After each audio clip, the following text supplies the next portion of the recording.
And the cycle of benign neglect is a theory, a framework that I developed, which helps us understand the history of math curricula.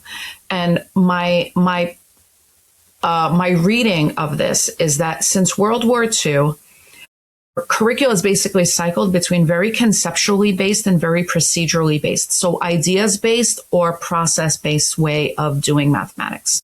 And these cycles have shifted between the generations.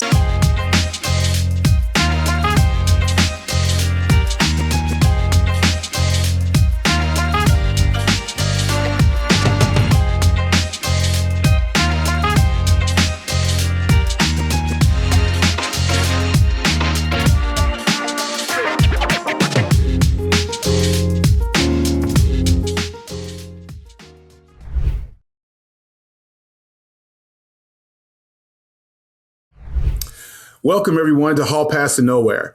Our guest today is a scholar who is on a mission to dismantle one of the most pervasive myths in education, the idea that some people just aren't math people.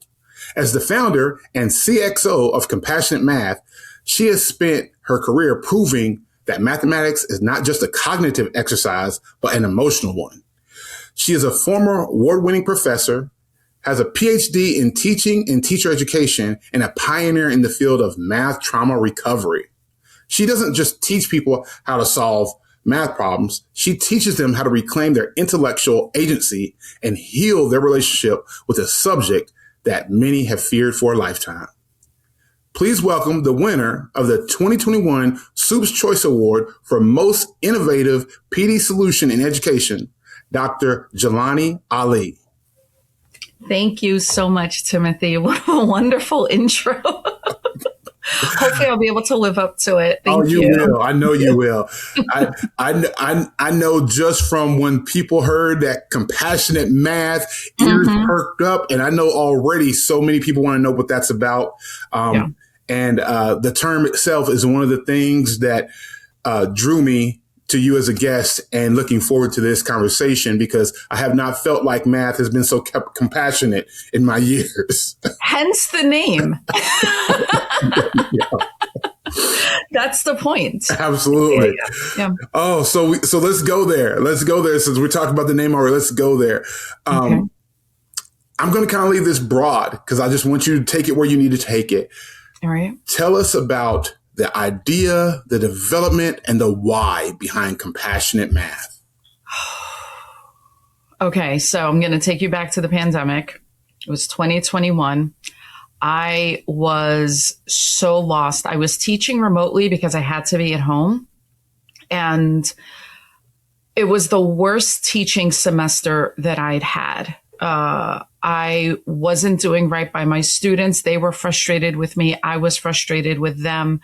And there were a lot of reasons for that. One, remote learning it wasn't working. And the funny thing is that I did my dissertation in computer-centered learning, and I had some really great strategies and bits in my pocket. But I think the environment in which I was teaching just wasn't working for me and wasn't working for the students for a lot of different reasons.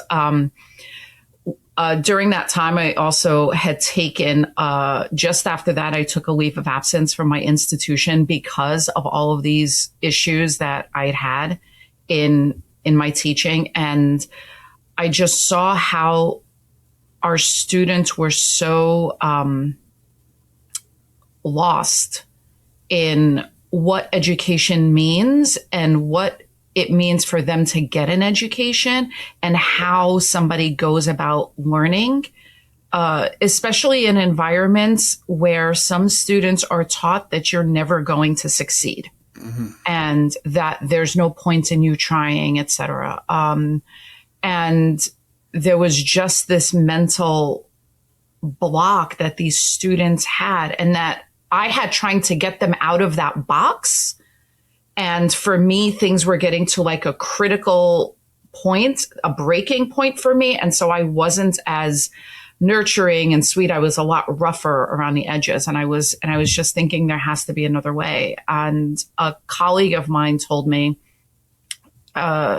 I said I took time off to figure out where things were going, but I wanted to stay in the game of math and math education. And she said, why don't you go do some PD, go do some professional development, and go help some teachers. It's the first semester back after COVID. Go talk to them. And I said, I can't do that. I'm a college professor and I'm a PhD, and I haven't spent a lot of time in a K-12 classroom. So I don't want to go and tell teachers what's what. Right. That's not cool. Teachers don't like that, and I respect why. So I'm not going in there. And she said, Geillan, you really need to get into a classroom and help some teachers and do this work. And this was not the first time I heard this. And I went to a classroom and I spent a day with a school full of teachers. It was middle school teachers. And I came home and my husband said, how was it? And I said, I found my life's calling. It was amazing. It was amazing. And since then I've developed, and compassionate math has grown. And funny enough, when I talk to people and I tell them about compassion math, the people who have known me for years in my field, and I would tell them I'm doing professional development and I'm doing speaking and I'm working with students in math trauma, and they all say, yeah, that makes sense. The seeds, they're like, I saw you going down this road years and years ago. So yeah. So they saw it before you saw it yourself. They saw it way before I saw it. Actually, in fact, in graduate school, I hosted a colloquy, like a one-day conference seminar with a colleague of mine, and I found the T-shirt that, everyone gets a T-shirt at the colloquy, right. And I found the T-shirt and it was compassion and love, or compassion and empathy in education. That was 2012. Like, I was just cleaning out in the closet, and I pull it, and I was like, oh yeah, the colloquy T-shirt. And I look at it and it says compassion and empathy in education. I'm like that shook me. Wow. And scared me. Wow. Yeah. So it's been there. I bet it's been there. Bet. It was the pandemic and working at an institution that made me really question my place and my value there. That made me really take the plunge and go into compassionate math. Okay. Yeah. Let's kind of define a term really quick before we get too deep down this path. And the term is math trauma. I would assume that, or presume maybe, rather, that many of the people listening to this can probably deduce and infer kind of what that term means. However, I would like for you to just really define it so we don't have to do any of that guesswork. Sure. So, and I'm really happy you asked me this, Timothy, because there are people who, when I talk about math trauma, they say, oh, math anxiety. And there are people who are doing work in this field that talk about math trauma and math anxiety as being the same thing. This is not the same thing. So I define math trauma as having previous experiences that make you want to be unwilling or unable to engage in mathematics in the present day. So you had an experience or experiences, and now you just cannot, will not, or are unable to really engage in mathematics. So math anxiety is one aspect of math trauma, just the fear of doing math. But then you have things like math identity, which is believing whether or not you're a math person, or imposter syndrome, saying that you're a faker, you don't have the abilities to succeed, even if you are moving along. Values of whether or not you think math is important or valuable for you or for your people. And so there are a number of other factors that go into math trauma. Math trauma comes with a sense of shame, in the feeling of, and by shame, I mean, I'm kind of adopting Dr. Brené Brown's definition of shame. And so I look at shame in this space as being feeling that you are unworthy or unable to learn mathematics. And there's a factor of dehumanization that comes with this as well. So, and by the dehumanization factor, I mean being told that you don't do math, like being made to feel that you as a person don't do math or math is not for you. Because human beings are mathematical beings. Mathematics is a natural human endeavor and a natural part of us, of our humanity and our intellect. And so if you are cut off from that aspect, it's just like being it's just like being shunned from music or shunned from art.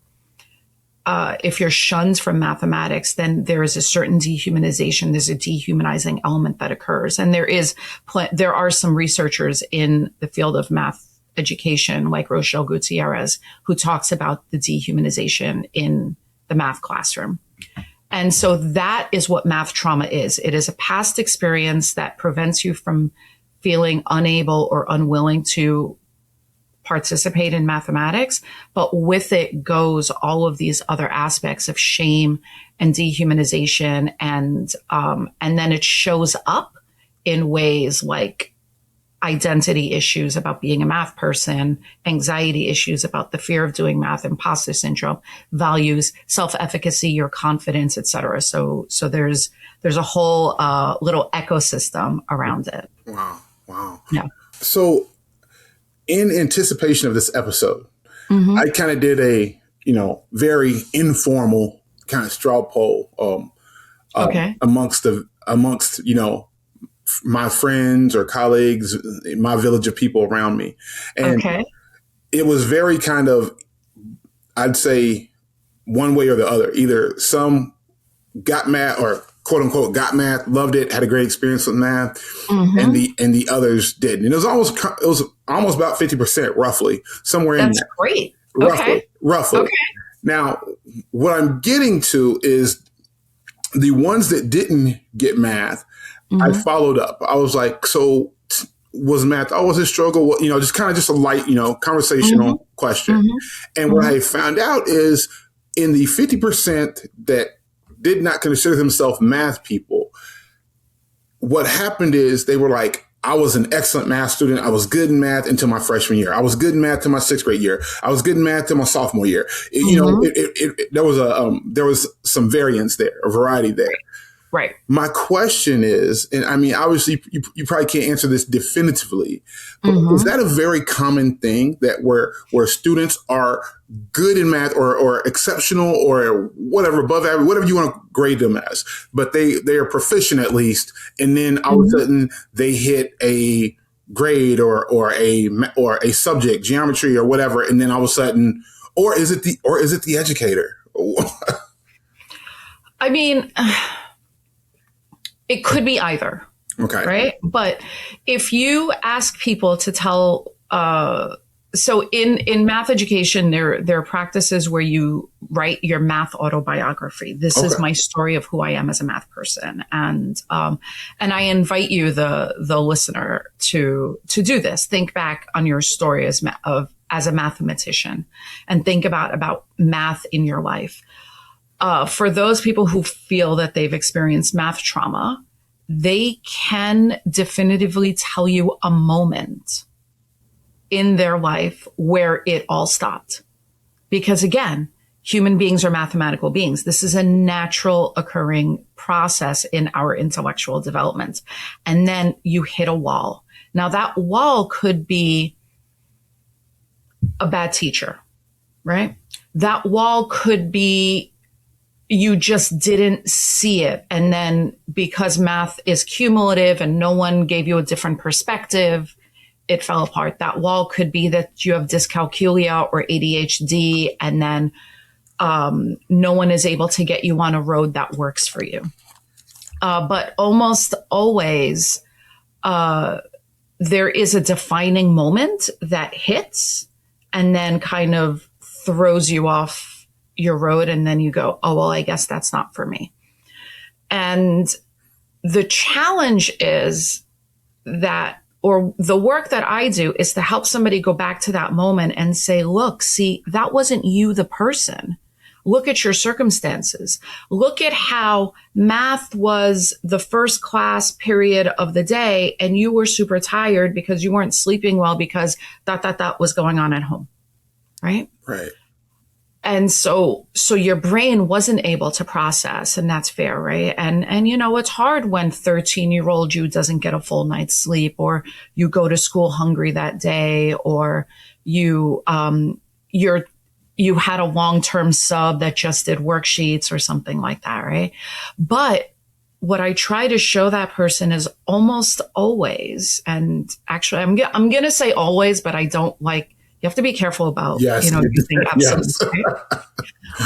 So I want to say always, but almost always, it's not about you, the person. There isn't a fault in you. It's circumstances that you experienced that took you off a path. And that's the work that I'm trying to do, is to remind people that who they are and what they experienced are different. And so you could always rewrite your path, and you could always go back, and you can always learn, and you could always find that mathematical being inside of you and be a little bit more in tune with them. Absolutely. Yeah. Now we're going to continue down this path, but we have to we have to take a quick detour, like a very quick one. You've in the response prior to this, and in this response, you've used the term mathematical being.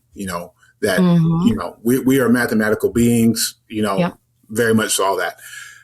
I want you to explain that a bit, because I know there's some people right now that are shaking their head like, no, I'm not. So explain that just briefly. Okay. Our humanity is universal among all humans. And there are certain things that we as humans do. We create, we love, we connect, we try to do better, we grow, and we do mathematics. Mathematics is an innate human endeavor. Like, it's not a trait, it's a practice. And we know this because humans have always used mathematics as a way to understand and control their worlds. So back in the day, I need to know how many of my sheep come home at the end of the night. I don't want to lose my sheep because that's my life. And so you start to develop counting, and counting can start even by when the sheep come in, when the sheep go out at the end of the day, when the sheep go out in the morning, you put a pebble in a sack. Right. One pebble for one sheep. That's called a one-to-one correspondence. I don't need to count.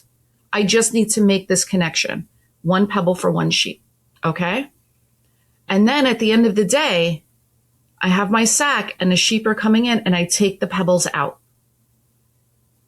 If I have pebbles left in my sack, then I know it's going to be a long night for me. Right? Right. It starts by, and then we start thinking about bartering and trading. We have to count. We have to put things together. And then we start thinking about building structures and how we can make a house and what it means to make a house and what strength is. Now you're sitting here going, well, it's a lot of trial and error. There is a lot of trial and error, but then to make leaps and bounds in the trial and error, you have to start systematizing these things. You have to start asking and answering questions. And mathematics is what helps us with this, right? Okay. Pattern recognition. Yes. Geometry. Navigating by the stars. Deciding an algorithm on TikTok, right? All of that is mathematics. Being able, right? Maybe the Wright brothers, maybe that's a freak accident. Wasn't, but whatever, right? But how do we keep a plane up in the air And how do we know that the plane is going to be safe? That's mathematics. So being able to understand, control your world is mathematics. And we do this naturally all the time. And math is the foundational endeavor. Like, I don't want to say subject, right? But it's the foundational practice that helps us do all this work. So with that, I'm going to push it even further and say, for me, mathematics is one of the closest ways to reach God, because this is the closest way that we humans can understand and control our universe. So the more I want to understand this world that we're in, the more I need mathematics. And by understanding my world better, then I can tap into the closest as a mortal being that I could get to God, however it is that you define God. Does that make sense? And so we are human. We are natural. Mathematics is a natural part of us. Now I'm going to push this even further. Okay. The more human somebody thinks I am, the more mathematical they treat me. Or the less human I think I am, the less mathematically capable they think I am. Human beings are mathematical beings. So tie my humanity with my mathematical ability. Because I've had people look at me and say, you're not intelligent enough to get a PhD. Why are you doing this? This is too hard for you. And it took a long time for me to understand what they were actually saying to me. Now, I will say I had a lot of trouble and a lot of challenges going through like studying mathematics and on an undergrad level, in a graduate school, etc. I gave these people plenty of fodder to say she's not good enough. Yes, I get that. But there were a lot of other mitigating factors in this space and in the world that made me come to a space of recognizing that no, my humanity and my mathematical abilities are innately tied. And this is something that I love and I want to do, and I want to grow in that space. And so this is why I'm consistently talking about being a mathematical being. It's not about you are a math person and you are a math person, because then we say some people aren't. Right. We are all math people. Wow. That's powerful. That's powerful, man. We should, if we wasn't, if we weren't pressed for time, I'd say, let's just sit in that for a minute. Let's just sit in that. But I will stay. I'm good.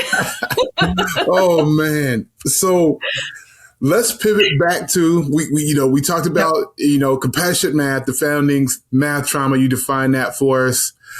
You talked about, PD in the classroom. Let's talk about implementation. Okay. Okay. All right. So I'm a phrase this in a scenario, but feel free to answer it in whatever way you need to answer it. Sure. But, a teacher's in a room full of students. Yep. Let's just, for scenario's sake, we'll just say ninth grade teacher, freshman teacher. In a room of students that have already given up. Yep. Probably have experienced several math traumas, different math identities, all the things, right? Mm-hmm. What is the very first step in implementing the compassionate math approach? Recognizing the humanity of your students. Okay. Just meeting your students and saying, hi, I'm here. Do you know so I taught freshmen in college in developmental classes. That's what I really focused on in my world. And my first day, I would say AMA, ask me anything, right? I want you to know that I'm here as a human, as a person, and I want to know who you are as well, right? So I'd open up by talking about AMA with an AMA.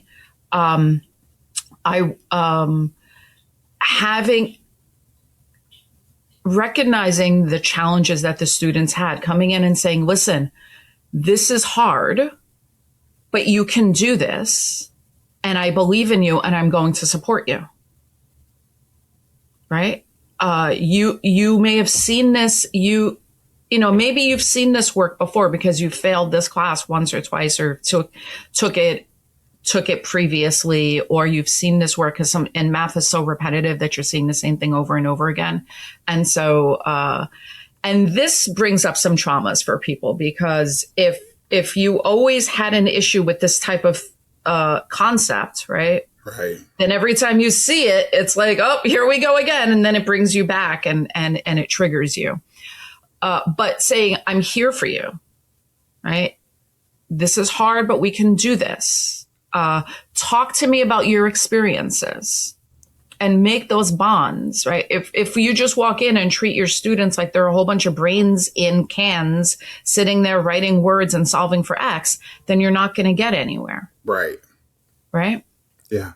So that's the first thing, is just recognizing each other's humanity, and also recognizing that this is hard. And I will give this to teachers. It's hard.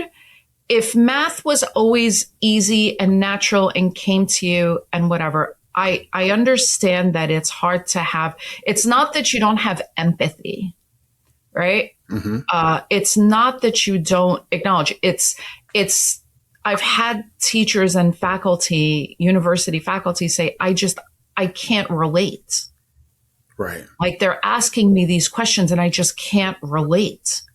And that's hard on the teacher and the professor.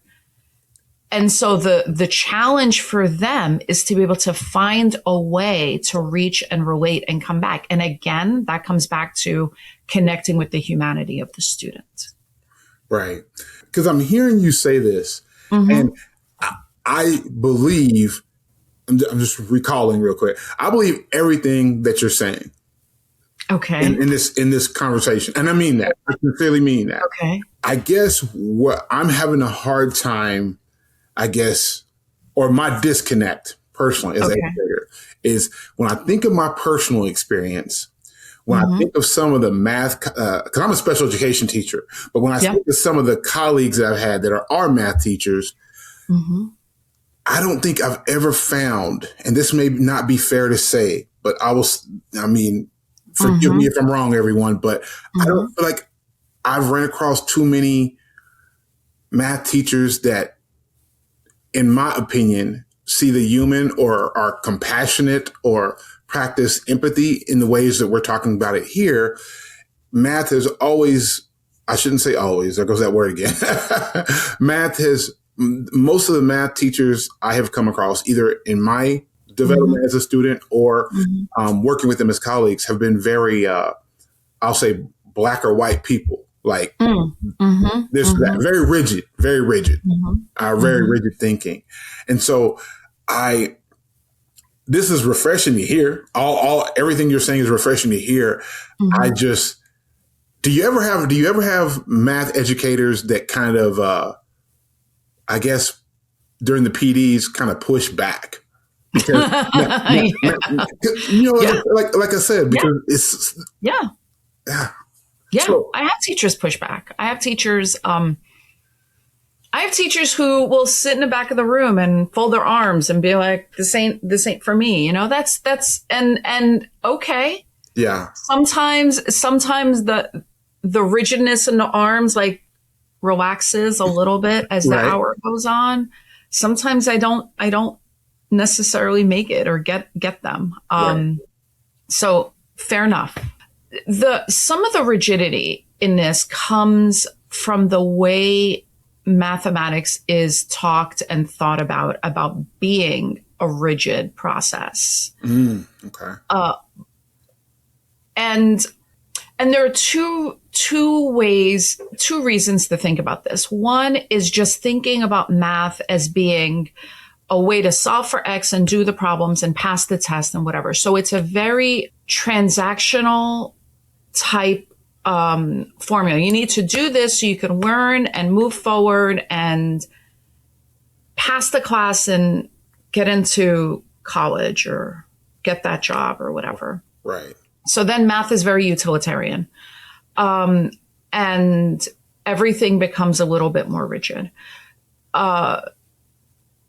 those are teachers who may not see, and I challenge them to see the bigger picture as to why we're learning math and what mathematics is and does, which is a way to help people think systematically and cleanly. So math is about critical thinking in the basest way. I actually say that math is an applied philosophy.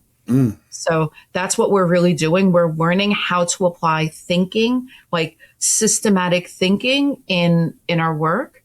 And then you're thinking about the bigger picture. The other thing is that, we are all victims of what I call the cycle of benign neglect. And the cycle of benign neglect is a theory, a framework that I developed, which helps us understand the history of math curricula. And my reading of this is that since World War II, our curricula is basically cycled between very conceptually based and very procedurally based. So ideas based or process based way of doing mathematics. And these cycles have shifted between the generations. And so I went to school in the 80s. I graduated in the early 90s from high school. And so I was under a back to basics, a rigid procedural framework of understanding math. Now I have a kid who's going to school who's learning Common Core math. Okay. Even if you don't call it Common Core, it's still Common Core math. Common Core math is an extremely conceptually based curriculum. And so my kid is going to come to me and say, Mom, I need help with my math. And I'm going to look at their adding. I'm going to say, why can't you carry the 1? And the kid says, I don't know how to carry a 1. What does carry the 1 mean? Carrying the 1 is just an algorithmic way. You're just going to add and put the number up here, but it doesn't have any real meaning. Like, do you know what that means, Timothy? Do you know why you carry a 1, right? And what's going on there, right? Why you're cycling and you're making groups and you're thinking about place value. We never did that. We're not thinking about place value in groups and shifting over in another group and that. All we do is we know you just put the number up there, but there was never a big why behind all of this stuff. Right. Now the kids today are learning math in a way where they're supposed to be developing the why as they go. So what happens to me, who doesn't know any of this? I look at the kid and I say, carry the 1. And they say, I don't know what that means. And I say, well, what are you supposed to do? And they say, well, we add in groups and we group together. And I'm like, I don't know what that means. And so there's a bash there, and I don't know how to talk to the kid, and the kid doesn't know how to talk to me. And so we figure the teacher could intervene, but the teacher is as old as I am, and they never got good professional development in the shifts. So now the teacher has to be able to figure this out and work through. And so then you have somebody who says, the answer is 25. And I could tell you how to follow it in the book, but maybe they don't conceptually understand what's happening either. And so their response is more of a natural defense mechanism because the teacher has experienced math trauma. And even worse, their job is on the line. They can't go to their principal and say, guess what? I don't really know the math. Can we do PD in content? How are you going to be that vulnerable and go to your boss and say, I'm a math teacher, but I don't understand math? Today's Saturday. 2 days ago, I was in a classroom doing PD coaching, and I was talking with the teacher, and the teacher was like, I frankly, and again, it's a conceptually based curriculum. They're building, moving up. And he looked at me and he said, but I don't know why a negative times a positive is negative. Or no. It was a negative times a negative. Why is a negative times a negative a positive? I don't know why. You want me to teach these kids why? I don't know why. And I'm like, okay. And so I sat there and I spent 20 minutes deconstructing why a negative times a negative is a positive number. And they're like, okay. They're like, I see what you're saying. It's not quite clicking. I'm like, okay, but you have to sit with it, internalize it, think about this and go back and come back to me. And I don't know if teachers have the space to be that vulnerable and are in a space where they can actually get that information. Absolutely. I don't know if I even answered your question. No, I think you did. I think you did. Yeah. I mean, very much so.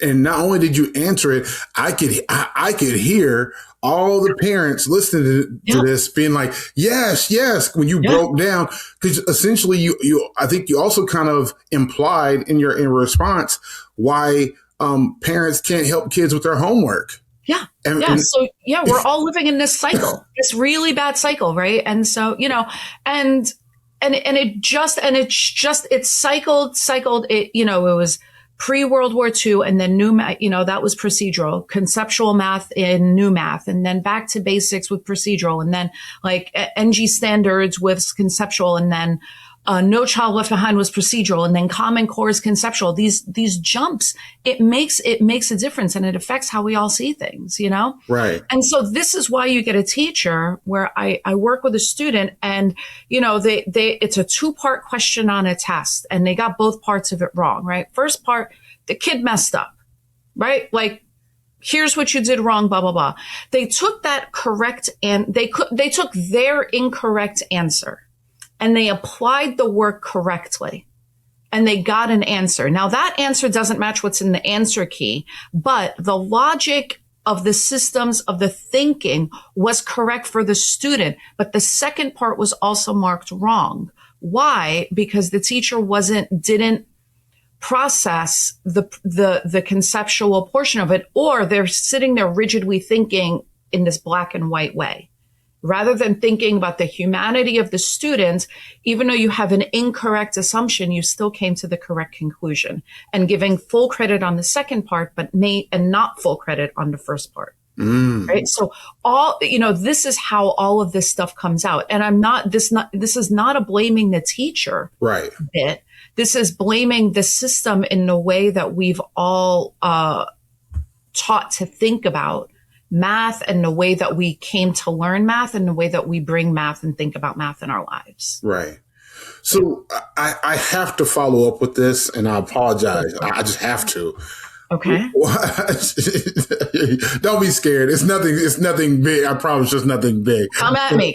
Let's go. Why are we? Can you give us some, I guess, historical insight maybe on why do we keep switching from, you just said we go from conceptual to procedural to conceptual. Why are we doing that? Ooh. You want the real answers? I mean, I want whatever answer you're comfortable saying. So, okay. Pre-World War II, most people weren't going to college, right? Most people didn't need math. And by math, I'm talking algebra, trigonometry, calculus, geometry. All we needed was some arithmetic. I needed to be able to measure my windows and tally up in the grocery store, accounting, right? High level arithmetic. That's about as far as we went. That's pre-World War II. World War II comes along, and a whole nation goes to war. And 2 things happen. Number one, you recognize how much math is really needed. Like, a military is not a fighting force. It's a logistics force. It's being able to do things and get it done. Okay. Think about it that way. If you think about it that way, right? How are we going to get 5,000 people from Kentucky to Normandy? And what do we have to do along the way? We have to feed them. We have to fuel them. We have to like build shelters. We have to have enough boats. How many, right? Now we have this problem.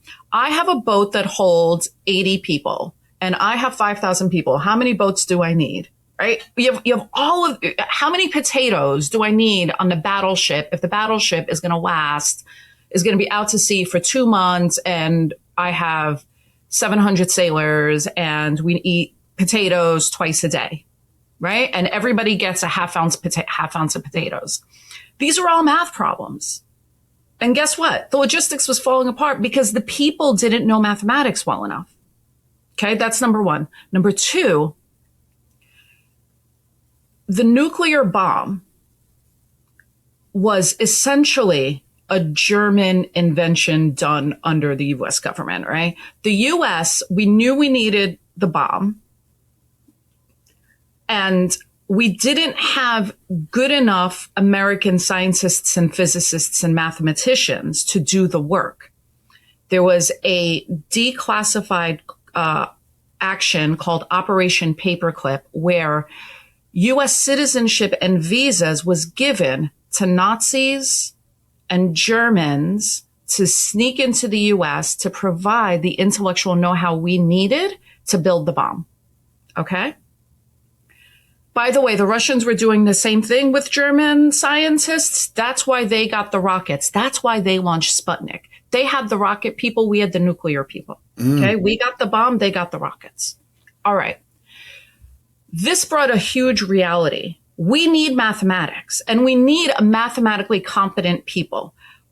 New math, even though it was launched in the 60s after Sputnik, that was a PR move. New math was in development from World War II when the United States military determined that a mathematically or a populace not well-versed mathematically, right? A mathematically illiterate society is a national security nightmare. We need to up the math levels. Okay? Okay. That's how, so new math was in development and then was rolled out after Sputnik came out. Huge PR, right? The Russians launched a rocket. We need to do this. We're shifting our math. Everybody was behind it. The rollout was great, except for the fact that they didn't do the PD. They didn't help the teachers like I talked about. Now the teachers are now, instead of just doing arithmetic, now we have to teach algebra to everybody. And when I say everybody, are we talking about people that look like you and me? Are we talking about people that have my biology? Are we talking about the poor people? Because I don't think they're good enough to learn this stuff, and it's hard, right? Okay, no. We mean everybody. All right, everybody. Okay, so we're going to work with everybody. But are we going to train all of those teachers and teach them function notation? Didn't exist before new math in curriculum. Modular arithmetic like clock math. A little bit of set theory and topology, and some of these like, they didn't know this. These were school teachers. Right. Arithmetic, order of operations. And now you're telling me that I have to do rational functions and algebra? So there was a huge challenge. And the parents, and then we have that whole mom help me with my homework problem, right? Right. So you get a generation. So there's pushback. You know, the 60s happened. We're starting to really question the government, et cetera, pushback. Okay, we want to go back to basics. That's literally what it was called, back to basics. So we go back to basics. That's procedural math. We're going to do some algebra. It's going to be, right? And so maybe we're pushing a little bit more and a little bit more, we're doing better algebra, et cetera. And all of this came out of new math. We push back to basics. We don't want to think about the big ideas. I don't want to sit here and justify that the reason that a negative times a negative is a positive is because of the associates property and commutativity, right? I just want to know the rule. The rule is negative, negative, positive. Fine. Good. I'm good. Fine. So we take away those deeper conceptual ideas, and then we have these back to basics ideas. And then what's going on in the 80s? The Russians are pushing again. The Soviets are pushing again. The Japanese are going to destroy us economically. The Japanese were a huge force in the 80s. And if y'all don't know this, totally true, right? Right? We are the big bad meanie for the US was the USSR, was the Soviets, were the Russians. And the Japanese were going to completely decimate our economy. So there was a report that came out called A Nation at Risk. A nation at risk is of losing its political and economic hegemony, our political might and our economic might. And so what do we need? We need math. So then we go back to so we set some standards by the National Council of Teachers of Mathematics, and we do this, and then it turns into fuzzy math because it's all about how to think about math. Now, evolution in our understanding of how to teach math, in the shifts in education research, has brought us to this space, but it was way too, it turned into fuzzy math. How do you feel about these problems is the feedback that was given, is the problems that was given. Why? Because we understand that students need to see the connections and make the connections in order for them to be able to move forward in a problem. Okay, we're going to see those connections. We're going to make those connections. And that is hard if you're not asking students their perspective. So now it's fuzzy math. Well, we don't want that. We need accountability. We need to make sure everybody's accountable. We need to hold our teachers accountable, hold our students accountable. Welcome to No Child Left Behind. Welcome to teaching to the test. Wow. That's procedural. Because I got a multiple choice test. I'm going to tell you how to do the problem so that you can get the right answer, and we're moving on. Wow. But we know that that's a problem because there's a STEM issue. There's, now we have the Chinese coming after us. We have we have this explosion in smartphones and algorithms and AI and computers. So now we need more STEM. We need more STEM. How do we need more STEM? We need more people. How do we need more people? We need to help them understand the math. Common Core. So Common Core at this point is very, very conceptual, but emphasizes not the procedure, but the practice and the work. And so we're kind of sitting in between these two pendulum swings. And that's what's going on. So it's honestly, it is to maintain military and economic hegemony. And responses to the popular responses to these pushes. That's why these shifts have consistently happened. But for me, again, math is a human endeavor, and math is a way for me to understand and control my world. Right. So I'm not necessarily going to use my math degree. I mean, I absolutely would never use my math degree to work for the NSA as a code cracker, right? But I could use my math degree to understand what's happening with oil prices and how I should respond to take care of my family, and what a good interest rate means, and what it means if I put, $3,000 right now in my kid's Roth, that by the time he turns 65, there'll be $1 million in there, understanding compound interest and exponentiation, et cetera, et cetera. So happy to go with the forces, but also be able to use it to maintain my own space and my own power. Mathematics is empowerment. I like that. Mathematics is empowerment. Yeah. I agree. I think it's empowering in so many ways. Developing the aptitude, developing, confidence when kids figure out that they can't, when something was so scary, and that confidence rush when they can do it or they do succeed. The joy, the joy that a kid, that's on their face when they are in math and they get it. Yes. Oh, it's unbelievable. Absolutely. And it doesn't, you don't have to come. I know we're going really long. Are you okay with this? We're good. Okay. I was working with some teachers, and for years their classes were, oh my God, their classes were boring. I hated watching them. I hated having to be in there. Whew. And they were working with good stuff, and I'm like, I don't know, I'm trying, but here's the thing, right? They hated it. Their students hated it. Everything was terrible. No. Now, here's the wild thing is, for years I kept saying, how'd you plan? And they're like, oh, well, we looked at it. We know that we're teaching fractions and they need to come tonight. And I'm like, all right, cool. How'd you plan? Did you sit there and go through every one of these problems in this curriculum? That's the lesson, right? The lesson is given to them, right? And did you go through it? So they didn't have to write it. I'm like, yeah, well, we saw, I'm like, okay, did you go through it? Did you do the math? Did you do the math? And I'm like, yeah, well, I'm like, he didn't do the math. I'm like, oh, I'm like, well, we know what we're doing. We're doing, it's common denominators. I'm like, Right. all right, cool. This went on for 2 years. 2 years. One day I go in and I sit down and I'm sitting there and I'm like, all right, here's this class again. And the kids sat down right away and started working. And it's two teachers in the room, and they were asking the best questions, and the kids had their answers. And, one of the kids was like, well, what about blah, blah, blah? And they're like, that's really good. Let's explore that. And blah, blah.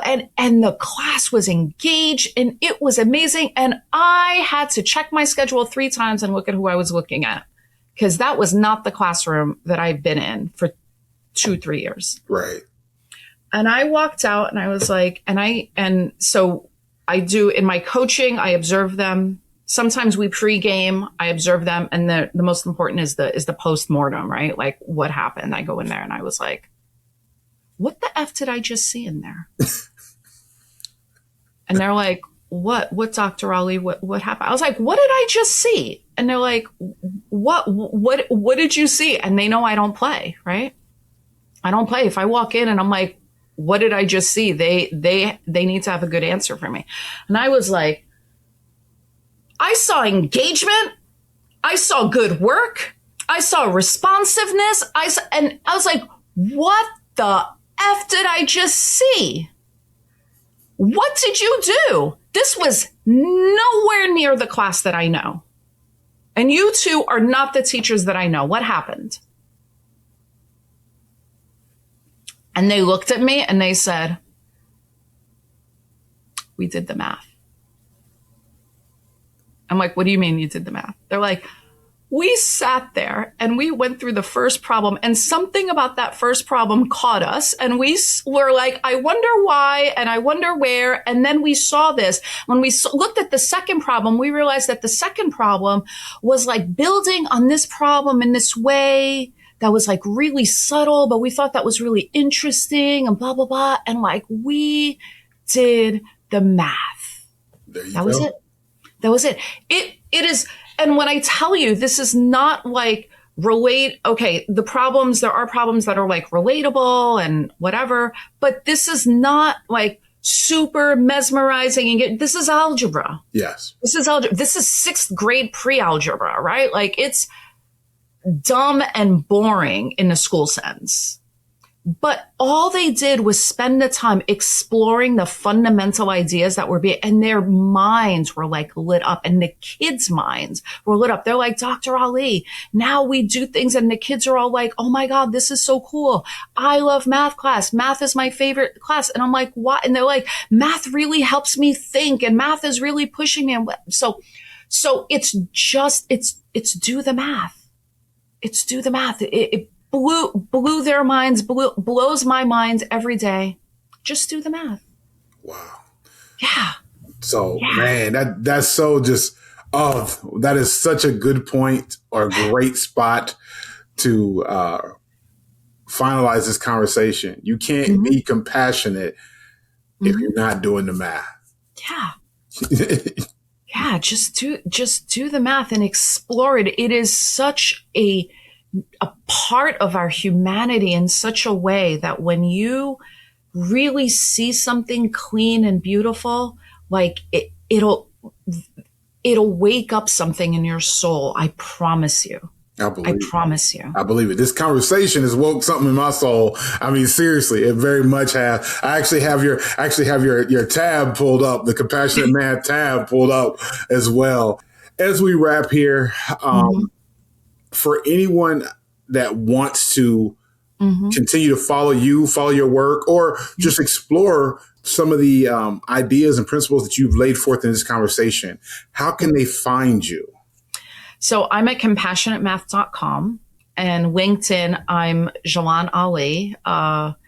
And there is Compassionate Math on LinkedIn, but it's not very active. I'm also on TikTok with Compassionate Math. I'm coming out with a book in August. So sign up, connect with me, and you can actually start pre-ordering the book now, even though we're still in our baby phases. But I am always happy to have this conversation. I will work with you privately, one-on-one. I will do PD at your school.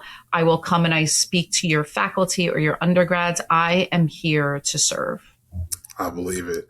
I will definitely be pre-ordering that book very soon. But Dr. Aly, thank you so much for a very profound, very insightful hour here. And thank you for having a conversation with me that helps redefine education. Thank you so much, Timothy. It was such a pleasure to be here. Thank you. Thank you for having me. Thank you.